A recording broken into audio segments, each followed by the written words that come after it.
सबसे पहले नजर डालते हैं अब तक की bulletin. Deputy commissioner Jhelum Kamran Khan का additional deputy commissioner revenue Saifullah Sajid, assistant commissioner Dina, SDO highway और डिस्ट्रिक्ट इमरजेंसी ऑफिसर के हमरा रिवर बेड झेलम का दौरा।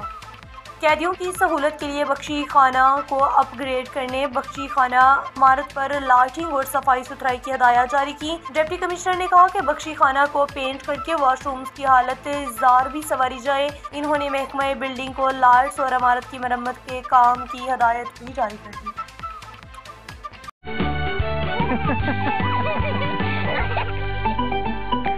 जो जिंदगी को फिर से जीना जानते हैं वो सुपर सोचते हैं।